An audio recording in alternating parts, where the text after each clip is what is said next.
નમસ્તે, કેમ છો તમે બધા? જય માતાજી, જય શ્રી કૃષ્ણ।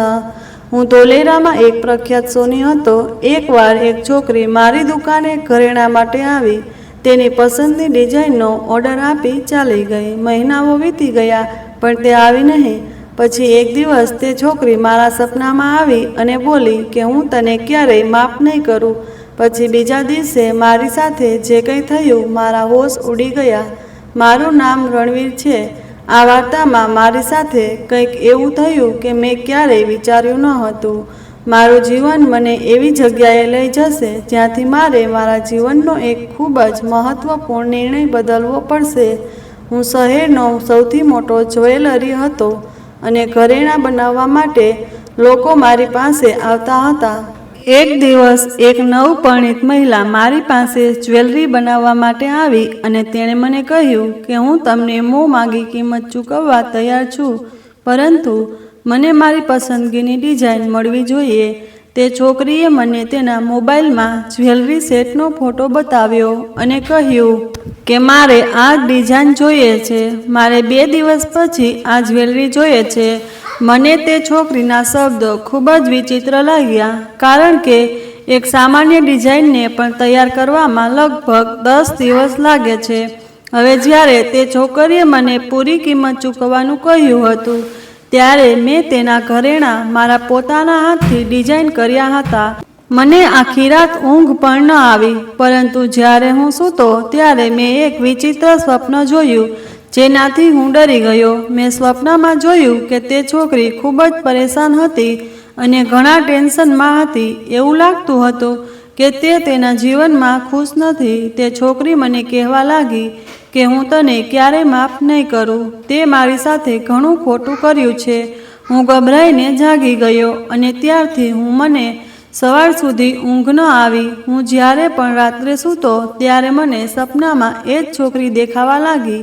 એ છોકરી જ્યારે મને મળી ત્યારે મારી સાથે જે થયું તેનાથી મારા પગ નીચેથી જમીન નીકળી ગઈ। અમે નાનપણથી ઘણી ગરીબી જોઈ છે। હું લગભગ 12 વર્ષનો હતો ત્યારે અમારા ઘરમાં શોર્ટ સર્કિટના કારણે આગ લાગી હતી। જે કંઈ પણ બચ્યું હતું તે બધું જ બળીને રાખ થઈ ગયું હતું। અમારી ગરીબી વધુ વધી ગઈ હતી। મારા પરિવારમાં હું, મારો એક ભાઈ અને મારી 2 બહેનો હતી, પણ કદાચ અમારા બધા ભાઈઓનું નસીબ એક સરખું હતું। અમે 3 ભાઈઓ મળીને અમારા ઘરનું ભાગ્ય બદલી શક્યા નહીં। બાળપણના આ દિવસો અમારા માટે ખૂબ જ કપરા હતા। આ તણાવને કારણે મારા પિતાનું હૃદય રોગના હુમલાથી મૃત્યુ થયું હતું। હવે અમારા ઉપરથી મારા પિતાનો પડછાયો પણ ગાયબ થઈ ગયો હતો અને મારા પિતાની સૌથી વધુ જરૂર હતી, કારણ કે હું મારા પરિવારમાં સૌથી નાનો દીકરો હતો। મારી માતા પણ બીમાર પડવા લાગી હતી। મને દુનિયાની કોઈ સમજ ન હતી। બંને મોટા ભાઈઓ ખૂબ જ સરળ હતા। અમે 3 ભાઈઓએ એટલી બધી સમસ્યાઓ જોઈ હતી કે અમને અમારા સગા સંબંધીઓ પરથી પણ વિશ્વાસ ઉઠી ગયો હતો। મારા મોટા ભાઈના લગ્ન થઈ ગયા હતા જ્યારે નાનો ભાઈ ભણતો હતો અને તે સમયે હું માત્ર 12 વર્ષનો હતો। ભાઈઓ કોઈ કામ કરતા ન હતા, કારણ કે પિતા સાથે અમારે ક્યારેય કામ કરવું પડતું ન હતું। માતા હંમેશા મને શીખવે કે મારા ઘર અને મારા પરિવારના સભ્યોની સંભાળ કેવી રીતે રાખવી। મોટા ભાઈ પિતાના અવસાન પછી બદલાતી જિંદગી તેમજ ઘરની સમસ્યાઓ જોઈને તે ભાભી અને બાળકો સાથે ભાડાના મકાનમાં શિફ્ટ થઈ ગયા। હવે અમે 2 ભાઈઓ સાથે રહેતા હતા। તે પછી મારા વચલા ભાઈએ પણ તેની ઈચ્છા મુજબ લગ્ન કરી લીધા અને મોટા ભાઈની જેમ તે પણ તેની પત્ની સાથે અલગ ઘરમાં રહેવા ગયો। હવે મારા માતા અને બહેનોની જવાબદારી મારા પર આવી ગઈ હતી, પરંતુ હું મારી માતા અને બહેનોને છોડી ન શકું। હું તેમને એકલા છોડવા માંગતો ન હતો। મેં જોયું કે મારા ભાઈઓ કેવી રીતે બદલાઈ ગયા છે। હું દુનિયાના રંગોથી સારી રીતે વાકેફ થઈ ગયો હતો। કદાચ આ જ સમય છે જ્યારે આપણે આપણા પોતાના અને બીજા વચ્ચેનો તફાવત જોઈ શકીએ છીએ। માતાએ હંમેશા મને શીખવ્યું કે આ દુનિયા બહુ ખરાબ છે। મેં હંમેશા મારી માતાની વાત માની દુનિયાની આ બધી તુચ્છ બાબતોથી હું બહુ અજાણ હતો. હું રમત રમવાની ઉંમરનો હતો. હું હજી યોગ્ય યુવાન પણ નહોતો થયો. એટલે જ મારી માતાએ મને નાની ઉંમરે જ મોટી મોટી વાતો શીખવવાનું શરૂ કર્યું. પછી મારા સગા ભાઈઓ અને સંબંધીઓને જોઈને હું શીખ્યો છું કે જવાબદારીઓથી ક્યારેય ભાગવું જોઈએ નહીં. આ જવાબદારીઓને કારણે ક્યારેક આપણા જ લોકો આપણાથી અલગ થઈ જાય છે. અમારા ભાઈઓએ તો અમારા હાલચાલ વિશે પૂછવાનું પણ બંધ કરી દીધું હતું. મારી માતા કહેતી હતી કે તમે અમારા માટે એકમાત્ર સહારો છો. માતા અને બહેનોએ અમારા ભાઈઓ પાસેથી કંઈ પણ અપેક્ષા રાખવાનું છોડી દીધું હતું. પરંતુ મારા પિતાનો પરિવાર ઘણો મોટો હતો, પણ ધીમે ધીમે બધા અલગ થવા લાગ્યા. મારી માતા પિતાનું ઘર પણ ઘણું મોટું હતું, પરંતુ જ્યારે અમારા ઘર પર ગરીબી અને દુઃખના પહાડ પડ્યા ત્યારે મારા પિતાના અકસ્માત પછી અને મારા ભાઈ અને ભાભીએ ઘર છોડ્યા પછી મારી માતાના પિતાને પરિવાર પણ અમને છોડીને ચાલ્યો ગયો. અમને અમારા હાલચાલ વિશે પૂછ્યું પણ નહીં. અમને કોઈએ પૂછ્યું નહીં કે અમે કઈ સ્થિતિમાંથી પસાર થઈ રહ્યા છીએ. મારી મોટી બહેન દરજી કામ કરતી અને મારી નાની બહેન બાળકોને ટ્યુશન આપવા લાગી. આ રીતે અમારા ઘરનો ખર્ચ નીકળવા લાગ્યો. હવે હું પણ આ રીતે રહી શકતો ન હતો. તેથી મેં એક નાનકડી કોસ્મેટિકની દુકાન ખોલી. હું અભ્યાસમાં ખૂબ જ સારો હતો. મારા પિતાનું સપનું હતું કે હું ભણું અને તેમનું નામ રોશન કરું. હવે મારા શિક્ષણના પૈસા આ રીતે પૂરા પાડી શકાય તેમ હતું નહીં. તેથી મેં થોડા પૈસા બચાવ્યા અને કેટલીક કોસ્મેટિક વસ્તુઓ મારા ઘરમાં રાખી અને તેને વેચવાનું શરૂ કર્યું. મારા પિતાનું સપનું પૂરું કરવા હું દિલથી ભણવા માંગતો હતો, પરંતુ ફીના પૈસા ન હોવાથી મેં મારું ભણવાનું છોડી દીધું હતું. પરંતુ અમારા સંજોગો એવા ન હતા કે હું ભણી શકું. મારે ભણવું હતું અને આગળ વધવું હતું.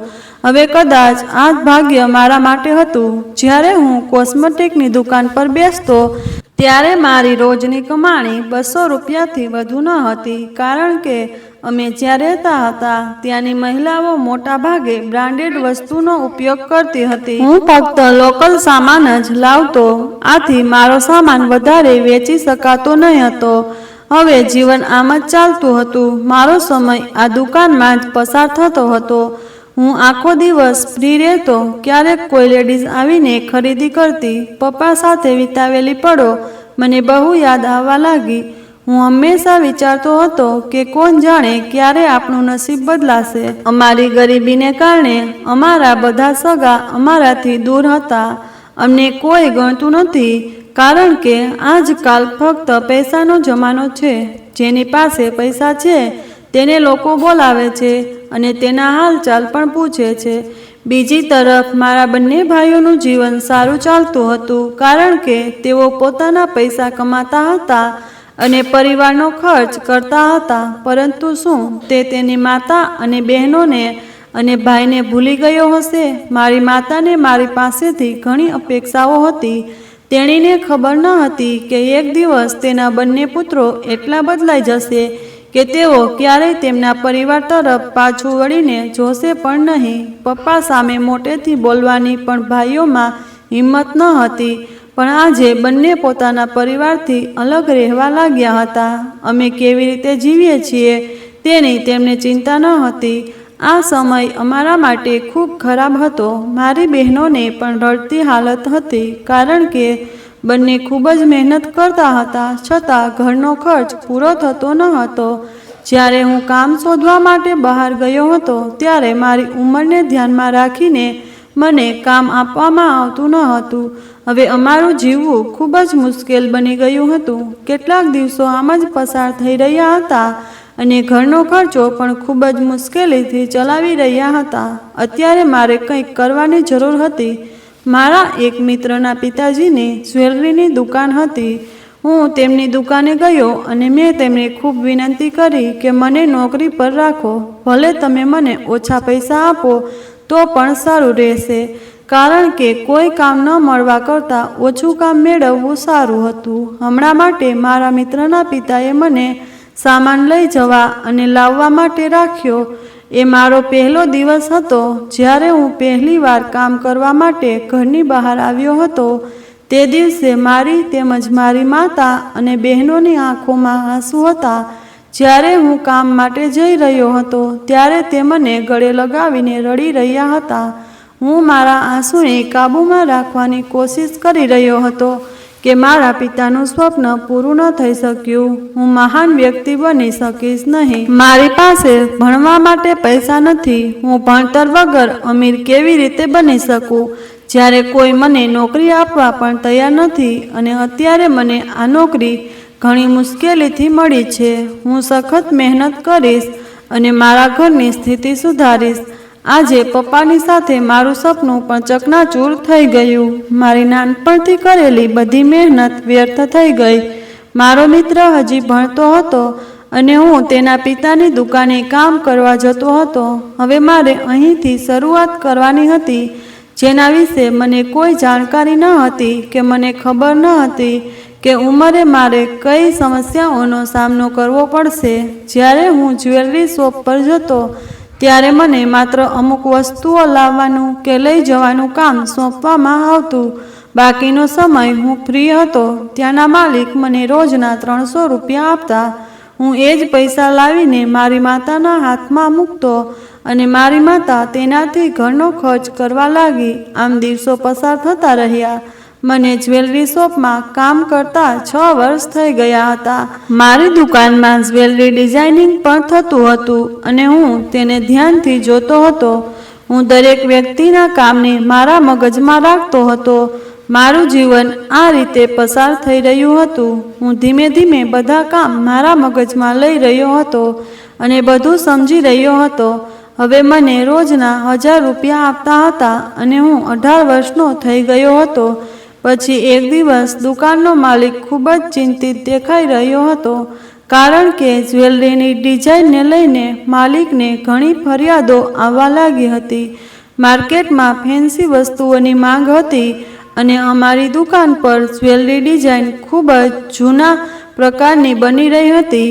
એક દિવસ મેં માલિકને આગ્રહ કર્યો કે હું જ્વેલરી ડિઝાઇન તૈયાર કરીશ. માલિકે મારી વાત માની નહીં. તેણે મને ડિઝાઇન બનાવવાની મનાઈ કરી. પણ મેં જાતે જ મારી ઈચ્છા મુજબ એક જ્વેલરી સેટ બનાવ્યો અને પછી તે ડિઝાઇન મને ખૂબ ગમી. મેં ખૂબ જ મહેનત કરી અને ત્યારબાદ મેં મારી નવી ડિઝાઇન બનાવી અને માલિકને બતાવી. માલિકને મારું કામ ખૂબ જ ગમવા લાગ્યું. એ જ રીતે ધીમે ધીમે માલિક મારાથી ખુશ થયા અને મારો પગાર વધાર્યો.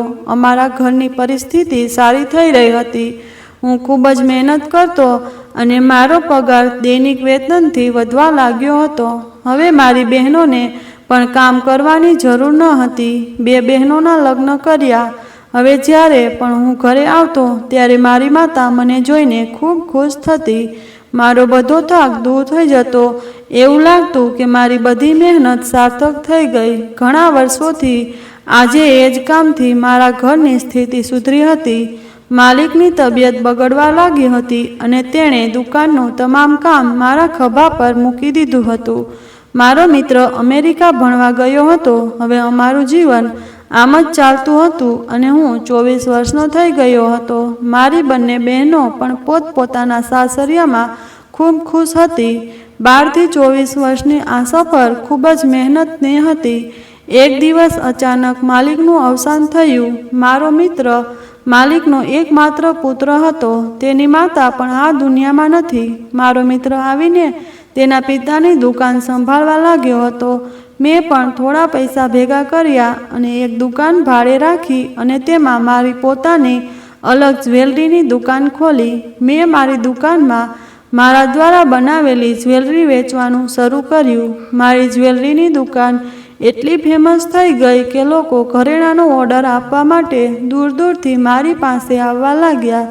મારું જીવન સંપૂર્ણપણે બદલાઈ ગયું હતું અને અમારા જીવનમાં ખુશીઓ પાછી આવી ગઈ હતી. મેં મારી ભાડાની દુકાન પણ ખરીદી લીધી અને પછી વધુ 2 મકાનો ખરીદ્યા. હું એક મોટો ઝવેરી બન્યો અને શહેરમાં સૌથી પ્રખ્યાત નામ બની ગયું હતું. લોકો કહેતા હતા કે મારી દુકાન પર સારી ડિઝાઇનવાળા અને ઓછા ભાવે સારા ઘણેરા મળે છે. હવે મેં સાદી જ્વેલરીનું કામ છોડીને હેવી જ્વેલરી બનાવવાનું શરૂ કર્યું, કારણ કે લગ્નની સિઝનમાં મોટા ભાગે દુલ્હનના ઘરેણાંની ડિમાન્ડ રહેતી હતી. મેં સાધારણ અને ભારે બંને પ્રકારની જ્વેલરી બનાવવાનું શરૂ કર્યું.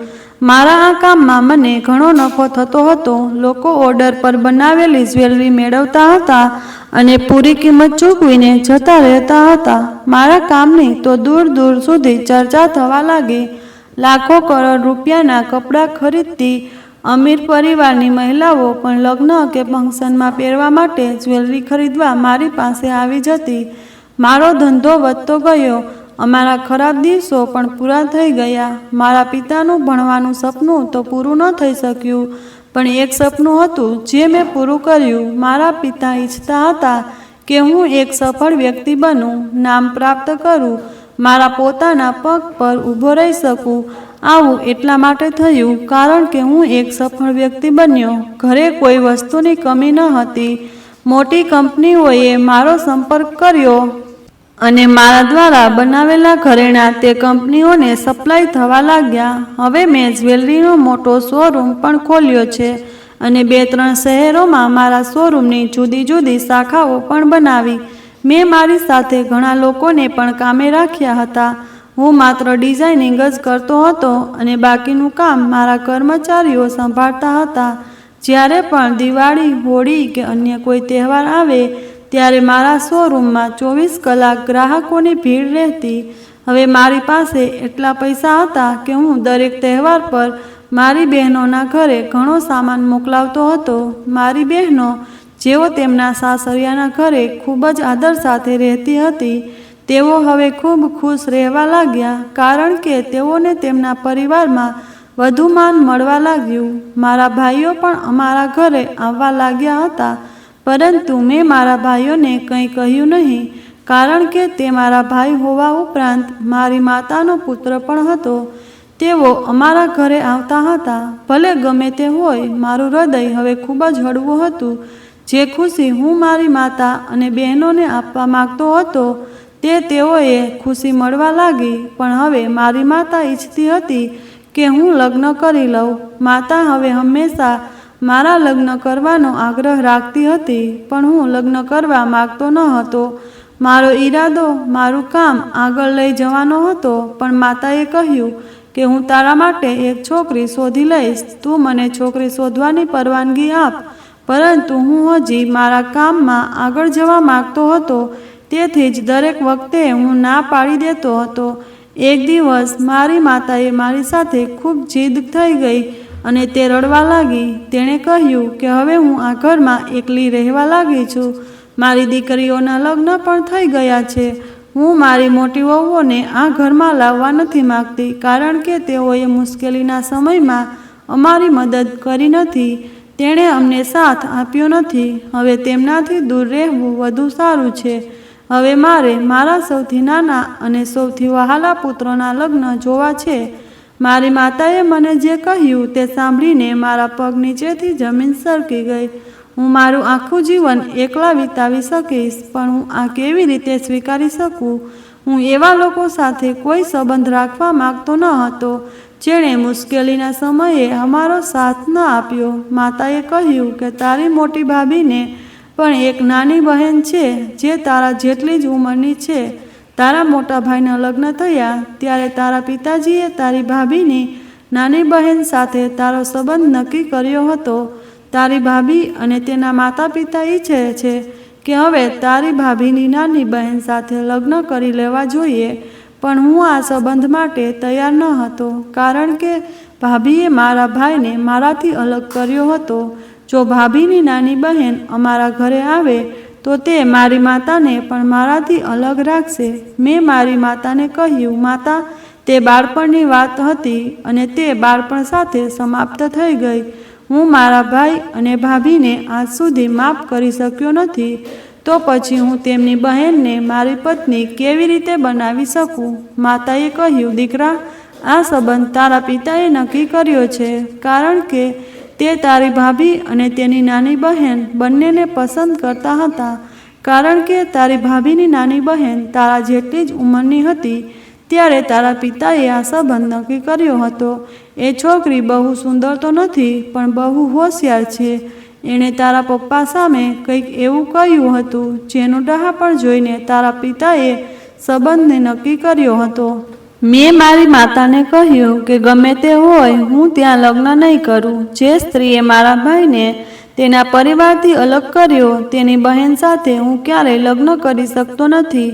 મારી ભાભીએ અત્યાર સુધી મને આ વિશે કશું કહ્યું નથી, કારણ કે કદાચ આનું કારણ અમારી ગરીબી હતી અને અમે અમીર બન્યા ત્યારથી ભાભીએ તેની બહેનના સંબંધ વિશે જણાવ્યું આવવાનું શરૂ કર્યું.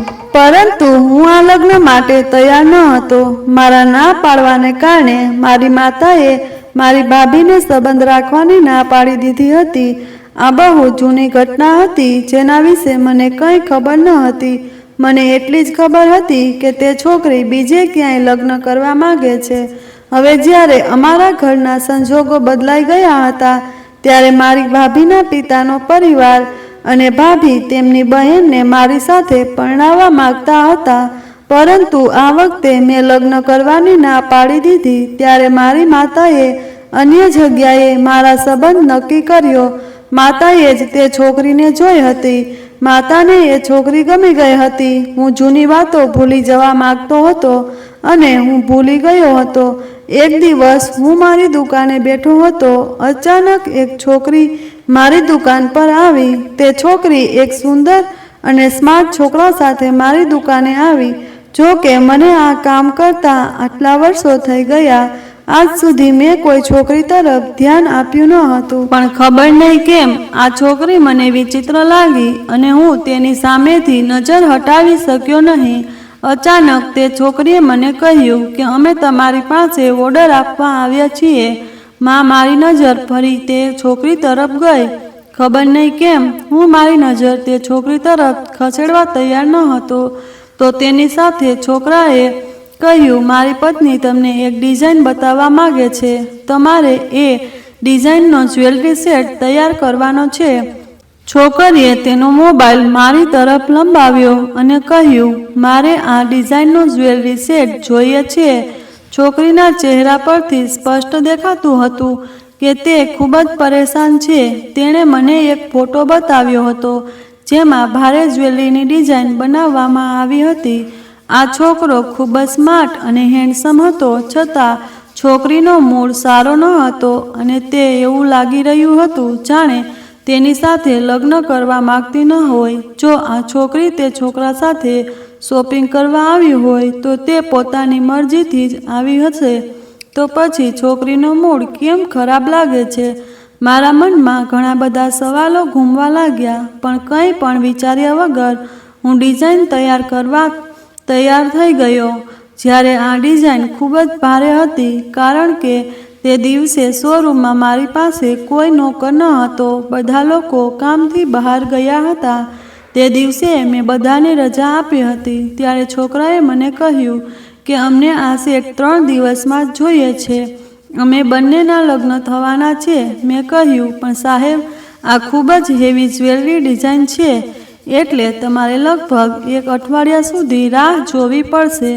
છોકરાએ ઘણો આગ્રહ કરીને કહ્યું કે આ મારી પત્નીની મનપસંદ ડિઝાઇન છે અને અમારા લગ્ન હમણાં જ છે, તો મારે આ સેટ 2 દિવસમાં જ જોઈએ છીએ. જો તમે કહો તો હું તમને માંગો એટલી રકમ આપવા તૈયાર છું. પહેલા છોકરાએ મને એડવાન્સ પૈસા આપી અને બંને ત્યાંથી ચાલ્યા ગયા. પણ ખબર નહીં કેમ મારી આંખો સામે પેલી છોકરીનો માસૂમ ચહેરો ચમકી રહ્યો હતો, જાણે એ છોકરીને મારી સામે કોઈ ફરિયાદ હોય. ખબર નહીં કેમ તે મારી સામે જોઈ રહી હતી અને મને મારી નજર તે છોકરીના ચહેરા પરથી હટતી ન હતી. પછી મેં આખી રાત બેસીને તે ડિઝાઇન બનાવવાનું શરૂ કર્યું. મને એ સેટ પૂરો કરવામાં 20 થી 22 કલાકનો સમય લાગ્યો હતો અને ખબર નથી કે મેં તે ડિઝાઇન આટલી ઝડપથી કેમ પૂરી કરી. મેં આટલી ઝડપથી એવી ડિઝાઇન આ પહેલાં ક્યારેય નથી બનાવી. કદાચ આ છોકરી ખૂબ જ નસીબદાર હશે, એટલે જ મારા હાથ આટલી ઝડપથી ચાલવા લાગ્યા અને એ જ સમયે મને ફરી એ જ વાત યાદ આવી કે તેણીનો મૂડ ખરાબ લાગતો હતો. તેનો પતિ સુંદર અને હેન્ડસમ હોવા છતાં મને ખબર નથી કે તેણીનો મૂડ કેમ સારો ન હતો. અને પછી તે છોકરો માત્ર સુંદર જ નહીં પણ ધનવાન પણ હતો. તેણીને તેની પસંદગીના ઘરેણાં આપતો હતો.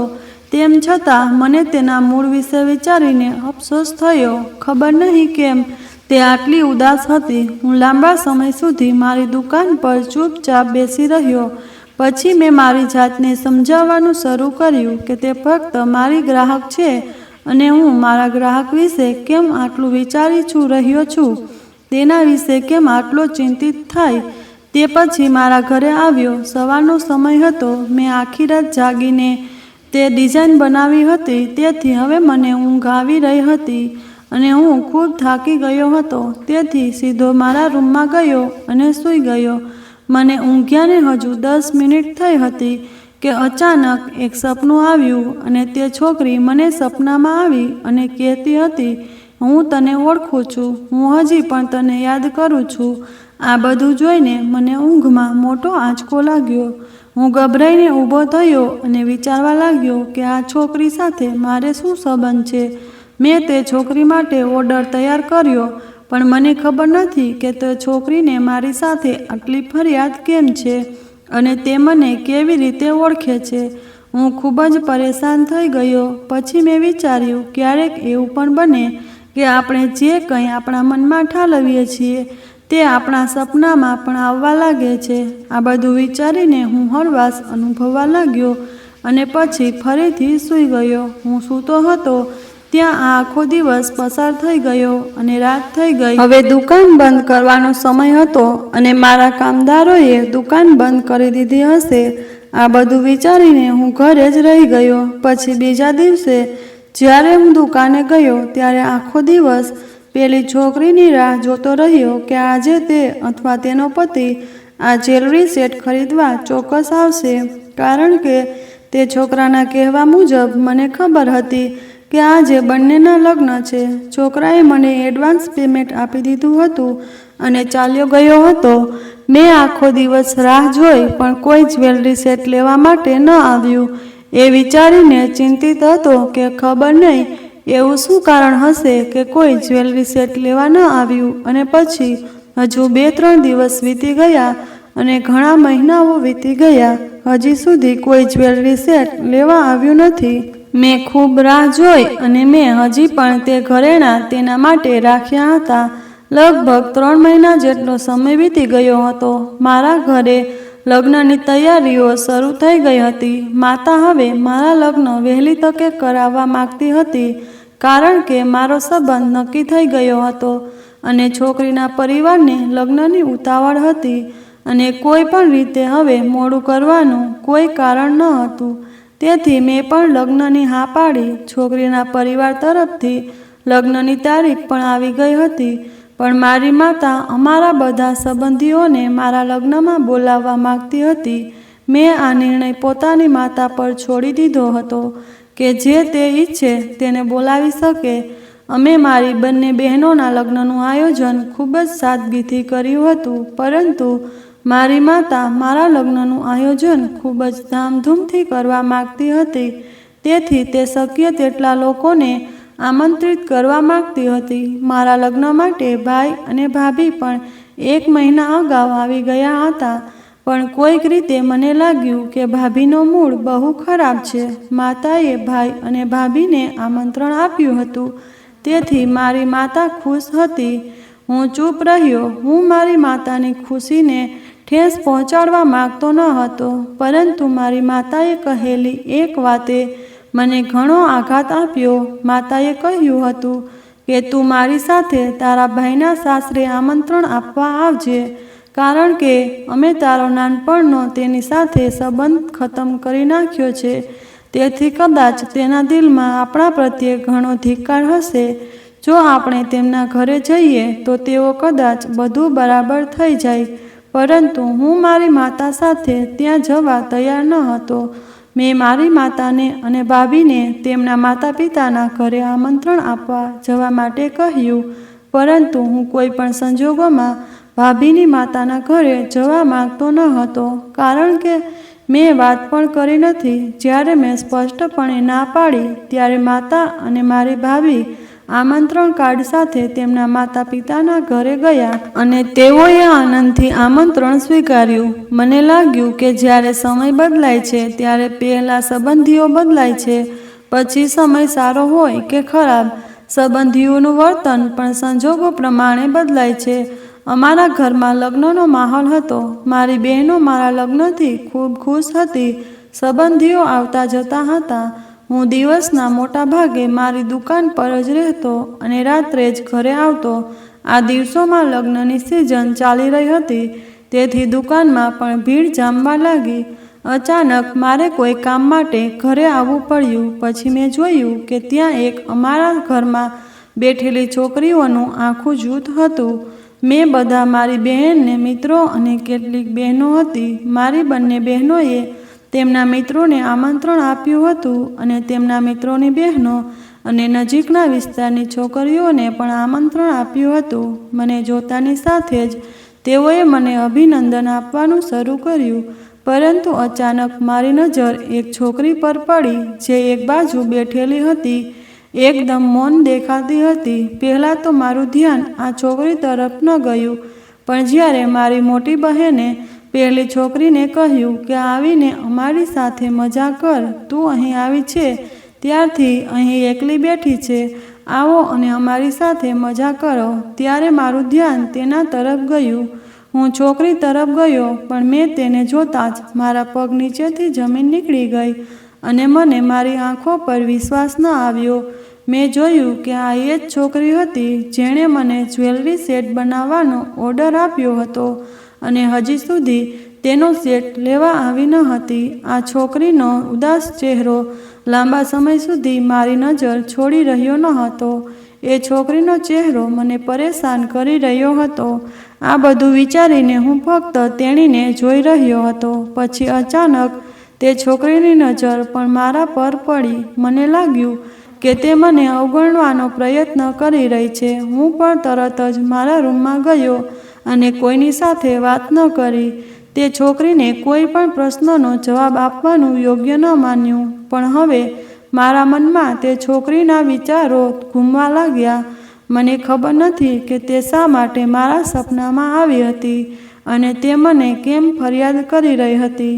સૌથી મહત્વની વાત એ છે કે તેણીએ મારી પાસેથી તેનો જ્વેલરી સેટ કેમ લીધો નથી, કેમ કે તેણીએ પોતાના માટે તે ઘરેણાંનો સેટ ખાસ તૈયાર કર્યો હતો જે તેણીના લગ્નમાં પહેરવા માંગતી હતી. તેના ભાવિ પતિએ મને એડવાન્સ પેમેન્ટ પણ આપી દીધું હતું અને ચાલ્યો ગયો. આ બધા પ્રશ્નોના જવાબો હું મારા મનમાં વિચારી રહ્યો હતો કે કદાચ તેણીને બીજે ક્યાંકથી બનાવેલો જ્વેલરી સેટ લીધો હશે. તેણીને જ્વેલરી સેટ ઝડપથી જોઈતો હશે, આથી તેણે કદાચ મારા દ્વારા બનાવેલા જ્વેલરી સેટની રાહ જોઈ નહીં હોય અને કદાચ બીજી જગ્યાએથી ખરીદી લીધો હશે. અને સૌથી નવાઈની વાત તો એ હતી કે પહેલી છોકરી અમારા ઘરમાં શું કરી રહી હતી અને આજે પણ તે આટલી પરેશાન કેમ હતી.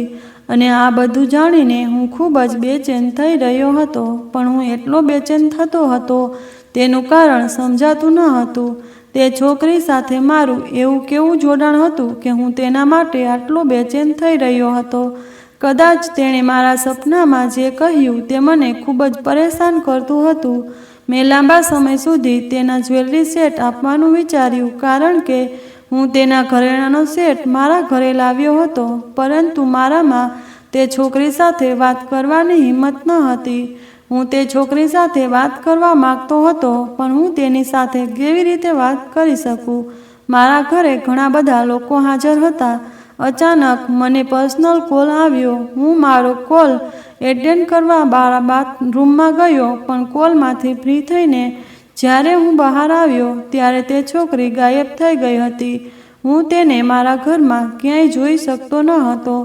એવું લાગી રહ્યું હતું કે તે અહીંથી જતી રહી છે. મારા લગ્નને હજુ 3 દિવસ બાકી હતા અને ઘરમાં રાસ ગરબાનું ફંક્શન હતું. મારી બહેન અને ભાઈ ભાભી બધી છોકરીઓ અને મહિલાઓને ઘરે બોલાવી રહી હતી અને ખૂબ નાચતી ગાતી હતી. મેં વિચાર્યું કે જો તે છોકરી કાલે અમારા ઘરે આવશે તો હું કોઈક રીતે તેનો જ્વેલરી સેટ તેને પરત કરી દઈશ, કારણ કે મારી પાસે તે જ્વેલરી સેટના પૈસા આવી ગયા હતા, તેથી હું તેને મારી પાસે રાખી શકું નહીં. બીજા દિવસે હું મારી દુકાનમાંથી વહેલો નીકળી ગયો અને ઘરે આવ્યાના ઘરમાં ગીતો વાગી રહ્યા હતા. કેટલીક છોકરીઓ ડાન્સ પણ કરી રહી હતી. મેં બધી છોકરીઓને ધ્યાનથી જોયું, પણ મને તે છોકરી ક્યાંય દેખાઈ નહીં. તેથી જ મેં તેને શોધવાનું શરૂ કર્યું. હું મારી મોટી બહેનને મળવા માંગતો હતો, કેમ કે તેને તે છોકરી વિશે પૂછી શકું, કારણ કે તે દિવસે મારી મોટી બહેને તે છોકરી સાથે વાત કરતા જોઈ હતી. પછી અચાનક મેં મારી માતાને જોયા અને મેં તેને કહ્યું કે મારી બહેન સાથે વાત કરવી છે. મોટી બહેન ક્યાંય દેખાતી નથી. ઘરમાં એટલો બધો ઘોઘાટ હતો કે મારી માતાને હું જે કહું તે કાંઈ સમજાતું ન હતું. પછી હું જાતે જ મારી બહેનને શોધવા લાગ્યો. પછી અચાનક મને મારા રૂમમાંથી કોઈ કામ યાદ આવ્યું, તેથી હું મારા રૂમમાં ગયો. જ્યારે હું મારા રૂમમાં ગયો તો મેં વિચાર્યું કે હું તે ઘરેણાંનો સેટ એક થેલીમાં મૂકીશ અને મારી બહેનને કહીશ કે તે છોકરીને પોતાના હાથે આપી દેશે. હું એ ઘરેણાંની બેગ હાથમાં લઈને રૂમની બહાર નીકળી ગયો. ત્યારે અચાનક મારી નાની ભાભી દોડતી આવી અને મારા હાથમાંથી બેગ છીનવી લીધી. હું મારી ભાભીને ના પાડી રહ્યો હતો, પરંતુ તેણે બળજબરીથી બેગ ખોલવાનું શરૂ કર્યું અને કહ્યું, તમે તમારી પત્ની માટે શું લાવ્યા છો તે બતાવો. મેં મારી નાની ભાભી અને મોટી ભાભી સાથે બહુ વાત ન કરી, પણ મારે તેઓને મેં તે જ્વેલરી સેટ ખોલવાની ના પાડી હતી. હું મારી ભાભીને ના પાડતો રહ્યો, પરંતુ તેણે મારી વાત ન માની અને બેગમાં રાખેલા ઘરેણાં જોઈને તે ખુશ થવા લાગી. વાહ દિયરજી, તમે ખૂબ જ સુંદર ઘરેણાંનો સેટ લાવ્યા છો તમારી પત્ની માટે. પછી તેણે બધા મહેમાનોને કહ્યું. એક પછી એક તેણે ઘરેણાંના સેટ બતાવવાનું શરૂ કર્યું. પછી અચાનક મારી મોટી બહેને ભાભીના હાથમાંથી તે સેટ છીનવી લીધો અને તેણે કહ્યું કે કદાચ મારો ભાઈ તેની પત્નીને ભેટ આપવા માંગે છે, જેથી તે તેની સિવાય કોઈને પણ બતાવવા માંગતો નથી. પણ ભાભીએ બેગ ખોલ્યું અને બધાને તે સેટ બતાવવા લાગી. મારી બહેને ઝડપથી સેટ પેક કર્યો, બેગમાં મૂક્યો અને મને આપ્યો. જ્વેલરી સેટ જોતા દરેક કહેતા હતા કે આ ખૂબ જ સુંદર જ્વેલરી સેટ છે. એવું લાગે છે કે રણવીરે તેને ખૂબ જ પ્રેમ અને સમર્પણથી ડિઝાઇન કર્યો છે. મને આ બહુ ગમ્યું અને હું વિચારી રહ્યો હતો કે શું મેં ખરેખર આ સેટ આટલા સમર્પણ અને પ્રેમથી બનાવ્યો છે. એવું લાગી રહ્યું હતું કે આ સેટ ખૂબ જ સ્પેશિયલ છે. પણ વિચારવા જેવી વાત એ છે કે તે છોકરી માટે ખૂબ ધ્યાન દઈને અને પ્રેમથી આ સેટ કેમ તૈયાર કર્યો. હું એ છોકરીને ઓળખતો પણ ન હતો અને આ છોકરીનો સંબંધ નક્કી થયો હતો. આ છોકરી તેના ભાવિ પતિ સાથે મારી દુકાને આવી હતી. ખબર નહીં કેમ મારા મનમાં એ છોકરી માટે લાગણી હતી. મેં બધાને કહ્યું કે દીદી, આ મારા ગ્રાહકનો સેટ છે, મારે તેને મારા ગ્રાહક સુધી પહોંચાડવાનો છે. ગ્રાહક થોડા દિવસોથી આ જ્વેલરી સેટ લેવા આવ્યા ન હતા, તેથી અત્યાર સુધી મેં આ સેટ સુરક્ષિત રાખ્યો હતો. મારી બહેન મારો હાથ પકડીને મને રૂમમાં લઈ ગઈ અને કહ્યું, રણવીર, તું મારી સાથે કોઈ અંગત વાત કરવા માંગતો હોય તો મને કહો, શું વાત છે? મેં મારી બહેનને કહ્યું કે હું તને તે છોકરી વિશે પૂછવા માંગુ છું, જેની સાથે તું કાલે વાતો કરતી હતી.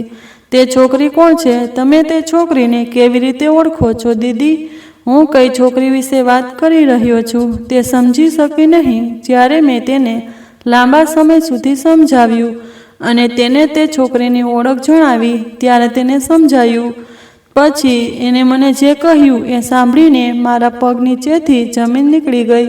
તે મારા ભાઈની સાળી હતી, જેની સાથે મારો સંબંધ 10 વર્ષની ઉંમરે નક્કી થયો હતો. જ્યારે મારી બહેને મને કહ્યું, ત્યારે હું અચાનક આ સાંભળીને ચોંકી ગયો.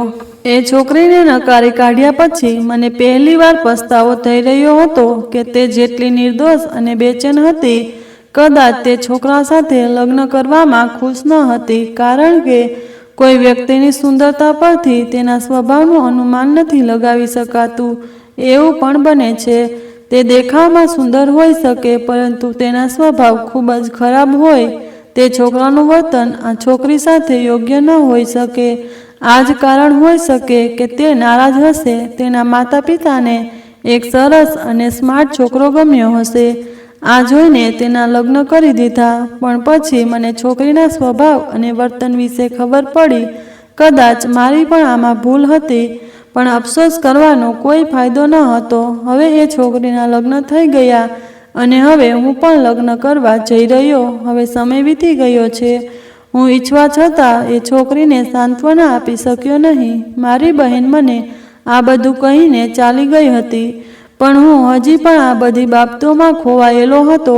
આજે મારી હલ્દીની વિધિ હતી. મહેમાનો આવવા લાગ્યા હતા અને તે પણ મારી ભાભીના માતા પિતા સાથે અમારા ઘરે આવી હતી. હું મારા રૂમમાંથી બહાર આવ્યો કે તરત જ છોકરી અમારા ઘરે આવી ગઈ હતી. મેં તે છોકરી સાથે વાત કરવાનો પ્રયત્ન કર્યો, પણ હું તેની સાથે આંખનો સંપર્ક કરવાની હિંમત ન કરી શક્યો.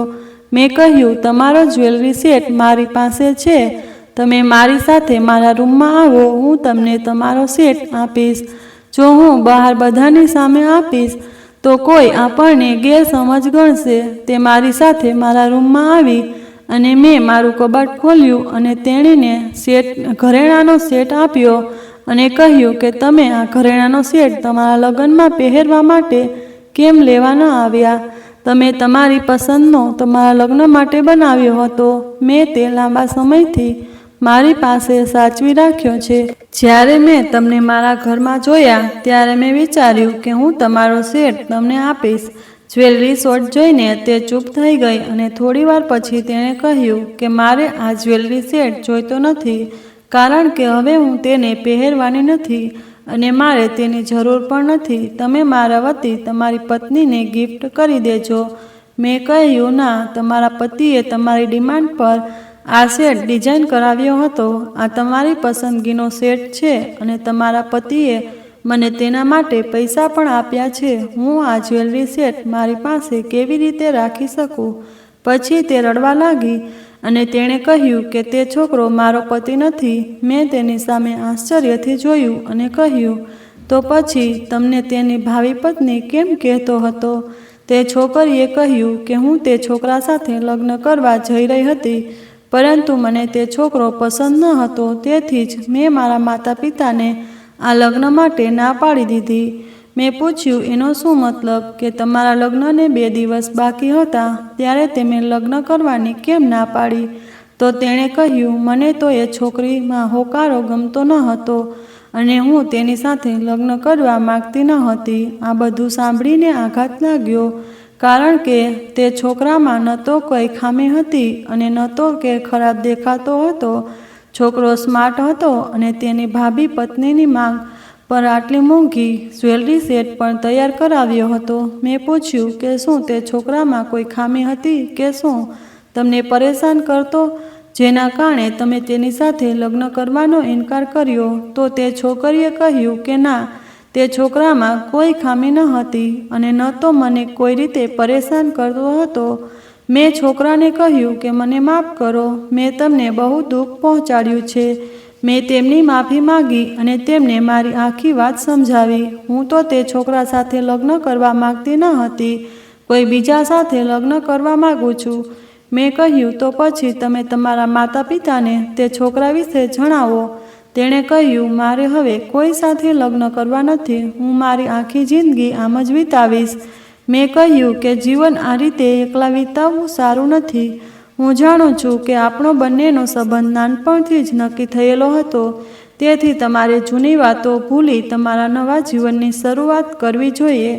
મારી વાત સાંભળીને તે ધ્રુસકે રડવા લાગી. તેને રડતી જોઈને અચાનક મારું હૃદય દુખવા લાગ્યું. અચાનક મને તેના માટે ચિંતા થવા લાગી. ખબર નહીં કેમ તેને રડતી જોઈને મારા હૃદયમાં એક વિચિત્ર બેચેની થવા લાગી. મેં તેને આશ્વાસન આપ્યું અને તેના આંસુ સાફ કર્યા. મેં પૂછ્યું કે કેમ તું રડે છે? તારા રડવાનું કારણ શું? અને તું લગ્ન કેમ નથી કરવા માંગતી?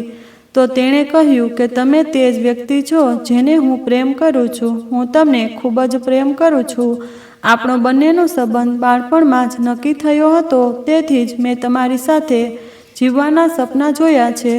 પરંતુ તમારા ઘરમાં ગરીબીને કારણે પરેશાન રહેતી મારી બહેનને જોઈને મારા માતા પિતાએ એવું જ નક્કી કર્યું હતું, જ્યારે હું મોટી થઈશ તે મારા લગ્ન તમારી સાથે નહીં કરે, કારણ કે તે મને એ ઘરમાં મોકલવા માગતા નથી જ્યાં તેની મોટી દીકરી મુશ્કેલીમાં રહે છે. પણ હું તમારી સાથે લગ્ન કરવા માગતી હતી, તેથી તમારી સાથે લગ્ન કરવા મેં મારા માતા પિતાને મનાવવાની ઘણી કોશિશ કરી. જ્યારે પણ મારો કોઈ સંબંધ આવતો ત્યારે હું તમારી જીદ કરતી અને તમારી ગરીબી ખતમ થાય તે માટે દિવસ રાત ભગવાનને પ્રાર્થના કરતી. પછી તમારા ઘરના સંજોગો સારા થયા ત્યારે મારી બહેન અમારા ઘરે આવી અને આ સંબંધની વાત કરી અને મારી બહેને કહ્યું કે આપણી નાની બહેનના લગ્ન મારા દિયર સાથે કરાવો. આમ મારા પિતાને અમારા સંબંધ વિશે ફરી વાત કરી, પણ કદાચ મારા નસીબમાં તમે ન હતા. તેથી જ્યારે મારા પિતાએ વાત કરી ત્યારે તમારી માતાએ કહ્યું કે તમે અમારા સંબંધને સ્વીકાર્યો નથી અને હવે મારી છેલ્લી આશા પણ તૂટી ગઈ, કારણ કે હવે જ્યારે મારા માતા પિતા અમારા સંબંધ માટે રાજી થયા હતા ત્યારે તમે રાજી નહોતા. અને પછી મેં મારા માતા પિતાને કહ્યું હતું કે તમે જ્યાં ઈચ્છો ત્યાં મારી સંબંધ નક્કી કરી શકો. મારા માતા પિતાએ મારા ભાઈના મિત્ર સાથે મારો સંબંધ નક્કી કર્યો હતો. તે છોકરામાં કોઈ ખામી ન હતી. આ સંબંધ મારા માટે એકદમ પરફેક્ટ હતો. પરંતુ જ્યારે તે મને તમારી દુકાને એક જ્વેલરી સેટ લેવા માટે લઈ આવ્યો ત્યારે મને ફરીથી આપણો બાળપણનો સંબંધ યાદ આવ્યો અને બંને અમારું બાળપણ અજાણ્યું વિતાવ્યું, કારણ કે પહેલેથી અમારા સંબંધની વાત હતી અને તેથી જ મારા દિલમાં હંમેશા તમારા માટે પ્રેમ હતો. પરંતુ જ્યારે મારા લગ્નનો સમય આવ્યો ત્યારે મેં આ લગ્નને કરવાની મનાઈ કરી અને કહ્યું મને એ છોકરો ગમતો નથી. મેં નક્કી કર્યું હતું કે જ્યાં સુધી તમારા લગ્ન નહીં કરો ત્યાં સુધી હું ક્યાંય લગ્ન નહીં કરું, કારણ કે જ્યાં સુધી તમે લગ્ન નહીં કરો ત્યાં સુધી મને એક આશા છે કે તમે હજી લગ્ન કર્યા નથી. પરંતુ જ્યારે તમે લગ્ન કરશો તે પછી હું પણ લગ્ન કરી લઈશ. તે છોકરીની વાત સાંભળીને મને નવાઈ લાગી કે તે મને એટલો બધો પ્રેમ કરે છે કે તેણે મારા કરતાં 1000 ગણા સારા છોકરામાં દોષ શોધીને મારી સાથે લગ્ન કરવાની જીદ કરી. મેં મારી ભાભીનો ગુસ્સો તેના પર કાઢી નાખ્યો. તે ગરીબ માસૂમ છોકરી હતી. મેં ક્યારેય તેના વિશે વિચાર્યું ન હતું કે તેણીનો બાળપણનો પ્રેમ તેના હૃદયમાં જીવંત છે. મેં તેના હાથ પકડીને કહ્યું, હું હજી પરણ્યો નથી. હું તારી અપેક્ષાઓ પૂરી કરવા માગું છું. હું તમારી સાથે લગ્ન કરવા માગું છું. શું તમે મારી સાથે લગ્ન કરવા માગો છો?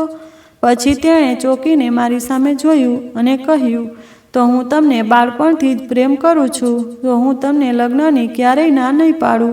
શું તમે મારી સાથે લગ્ન કરવા માગો છો? મેં કહ્યું, હા, તમારી સાથે લગ્ન કરવા માગું છું. કૃપા કરીને મને માફ કરી દો. મારી પારિવારિક બાબતથી નારાજ થઈને હું તારી સાથેનો સંબંધ ખતમ કરીને મારો ગુસ્સો કાઢી રહ્યો હતો. પરંતુ તે કહેવા લાગી, તમે લગ્ન કરવા જઈ રહ્યા છો, તે છોકરી તમારી રાહ જોઈ રહી છે, તેનું શું થશે? મેં કહ્યું, તેની ચિંતા ન કરો, બધું મારા પર છોડી દો. હું ફક્ત તમારી સાથે લગ્ન કરવા માગું છું અને તમે મારી સાથે લગ્ન કરવા માગો છો. અમે અમારા માતા પિતા દ્વારા બનાવેલા સંબંધોને સમાપ્ત કરીશું નહીં. મેં મારી માતાને કહ્યું કે મારે આ છોકરી સાથે લગ્ન કરવા છે. હું જ્યાં લગ્ન કરવાનો છું ત્યાંથી તેમને ના પાડી દો. મારો નિર્ણય સાંભળીને મારી માતા ખૂબ ખુશ થઈ ગઈ અને મારી ભાભી પણ તેનાથી વધુ ખુશ થઈ ગઈ. અમારા ઘરના સંજોગો બદલાવાને કારણે ભાભી પણ ઈચ્છતી હતી કે તેની બહેન મારી સાથે લગ્ન કરે. મારી માતાએ અને ભાભીએ ભેગા મળીને તે છોકરીના પરિવારની માફી માંગી અને ત્યાંથી મારા સંબંધોનો અંત આવ્યો. જે દિવસે મારા લગ્ન થવાના હતા અને જે મંડપમાં મારા લગ્ન થવાના હતા તે જ દિવસે મારા લગ્ન થયા. જે છોકરી મને પ્રેમ કરતી હતી તેની સાથે મેં લગ્ન કર્યા. હવે હું મારી પત્ની સાથે ખૂબ જ ખુશ છું, કારણ કે મને એક એવી છોકરી મળી જે મને મારી સમૃદ્ધિ માટે પ્રેમ કરતી ન હતી, પણ બાળપણથી જ પ્રેમ કરતી હતી. મારી પત્નીને મારા પ્રત્યે કોઈ લોભ કે સ્વાર્થ ન હતો. જો તે લોભી હોત તો તેણે મારાથી વધુ અમીર છોકરાને ક્યારેય નકાર્યો ન હોત. હું મારા પરિવાર સાથે ખૂબ જ ખુશ અને મારા ભાઈ ભાભી પણ અમારા ઘરમાં રહેવા લાગ્યા. હવે અમે બધા સાથે રહીએ છીએ અને મારો બિઝનેસ પણ ખૂબ જ સારો ચાલી રહ્યો છે. મિત્રો, હું આશા રાખું છું કે તમને અમારી વાર્તા પસંદ આવી હશે. જો તમને આ વાર્તા પસંદ આવી હોય તો વિડીયોને લાઈક અને ચેનલને સબસ્ક્રાઈબ કરવાનું ભૂલશો નહીં. અને હા, નોટિફિકેશન બેલને દબાવો જેથી અમારો આગામી અપડેટ સૌથી પહેલાં મળી રહે. જય માતાજી, જય શ્રી કૃષ્ણ. ખૂબ ખૂબ આભાર.